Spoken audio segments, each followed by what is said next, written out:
আমরা কিন্তু দেখি যে এক হিরোর ভক্ত অন্য হিরোকে নিয়ে নেগেটিভ কিছু কথা ছড়ায় বা কিছু। সো এই যে ভক্তদের মধ্যে একটা লড়াই বা যুদ্ধ চলে সিনেমা রিলিজ কেন্দ্রিক, বা আপনার সিনেমাটা ভালো হলো, অন্য একটা হিরোর ভক্তরা সেটাকে নিয়ে কটূক্তি করলো, বা আপনার ভক্তরা অন্য, হ্যাঁ, অন্য সিনেমা হিরোকে নিয়ে কটূক্তি করলো, এইটাকে আপনি সাপোর্ট করেন? বা আপনার ভক্তরা যদি এটা করে সেটাকে আসলে বন্ধ করার আপনি কোনো উদ্যোগ নেন কিনা? আমার ভক্তরা এটা কখনো করে না, কারণ আমি কখনো করি নাই, তো আপনি কখনো এবং ফেস আমি এটা করেছেন? করতেও দেই না। আমি ফেস করছি, আমি ফেস করি নাই যে তা না, আমি সবসময় ফেস করি। বাট আমার কাছে মনে হয় যে এইসব কারণেই এটা আসলে ভক্তরা তো আর করে না, এইসব আমাদেরকে করানো হয়। মানে আমি আমি মনে করি এইসব কারণেই আমাদের ইন্ডাস্ট্রিটার এই অবস্থা। কারণ একটা ইন্ডাস্ট্রি চলতে হলে আপনাকে মিনিমাম ১ বছরে প্রতি মাসে ২টা করে সিনেমা লাগবে, ৮টা সিনেমা লাগবে। একটা ইন্ডাস্ট্রি চলতে হলে ৪টা প্রমিনেন্ট সুপারস্টার লাগবে। প্রমিনেন্ট, যারা প্রমিনেন্ট তারা শুধু একটার পর একটা ব্যাক টু ব্যাক দিয়ে যাবে তাদের কাজ। প্রতি বছর তাদের 2টা কাজ, 4 জনের 8টা কাজ আসতে হবে, প্রমিনেন্ট সুপারস্টার লাগবে। সো আপনাকে প্রমিনেন্ট সুপারস্টার যেই পর্যন্ত আর্টিস্ট মানে ক্যারি না করবে, সো সেই ইন্ডাস্ট্রি কখনো আপনার মানে ওভারকাম করতে কষ্ট হবে। আপনার লাইক আমি আমাদের কথাই যদি বলতে যাই, তুমি দেখছো যে আমি যখন কাজ করতেছিলাম, মানে আমি তো এই 2-1 বছর ধরে নাই, 2018 পর্যন্ত টানা টার্নওভার করেছি।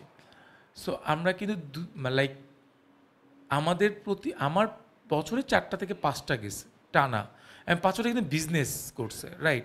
আমার কিন্তু মানে ব্যবসা সফল শব্দটা কিন্তু আমার সাথে লেগে আছে, রাইট?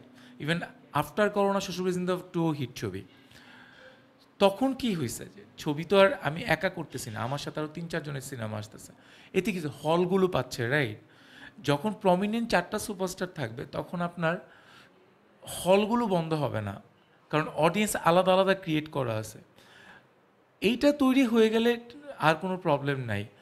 আর এই যে কন্ট্রোভার্সি, এই যে ঝগড়া, এই ডার্টি পলিটিক্সের কারণেই আমাদের দেশে আর্টিস্টগুলোর জন্ম হয় না, এবং জন্ম হয় না বিদায় আমাদের দেশের ইন্ডাস্ট্রিতে মানে হল কমতেছে, মানে স্টারও বাড়তেছে না, হলও কমতেছে, দ্যাটস ইট।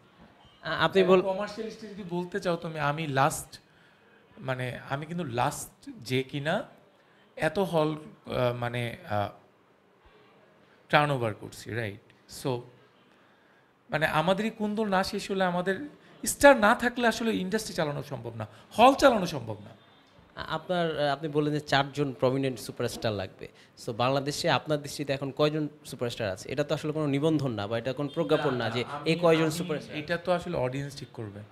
আমি আমার কথা হচ্ছে যে খুব সিম্পল। একটা দেশে 400টা হল আছে, সাপোজ 400 যদি হল হয়, আমার 400 হলে প্রতি মাসে 2টা সিনেমা দরকার, দরকার তো। 2টা সিনেমা যদি আমার 2টা, আমি লাস্ট বলছি, লাস্ট স্টেজ, 2টা সিনেমা যদি হয়, তাহলে তোমার একটা বা 2টা হিরোর কিন্তু পুরো বছরটা টানা পসিবল না। আমার 1 বছরে 7টা সিনেমা রিলিজ হয়েছে, অন্যান্য হিরোদের 8টা 9টাও হয়েছে, ঠিক আছে, কিন্তু একটা বছরে কিন্তু আমার 7টা বা 10টা করা পসিবল না। তুমি যদি 4টা প্রমিনেন্ট সুপারস্টার থাকে, প্রমিনেন্ট মানে একদম শোয়ায় শোয়া, এবং এর জন্য আলাদা জার্নালিস্টরা আলাদা ম্যানিপুলেশন করবে। লাইক বাপ্পির জন্য একজন ম্যানিপুলেশন করতেছে, ওই হিরোটার জন্য একটা ম্যানিপুলেশন, মানে সেক্টর ভাগ করা। আমাদের দেশে 10টা বা 15টা চ্যানেলের মধ্যে আমার প্রত্যেকটা চ্যানেলে 4টা করে জার্নালিস্ট, সাপোজ 4 জনে একজন আরেকজনের সাথে লেগে থাকবে। ওই 4 জনকে সে সে আমাকে আমার পিছনে পুরো বছরটা ব্যয় করবে, সে আমার পিছনে লেগে থাকবে, সে আমাকে স্টাবলিশ করবে।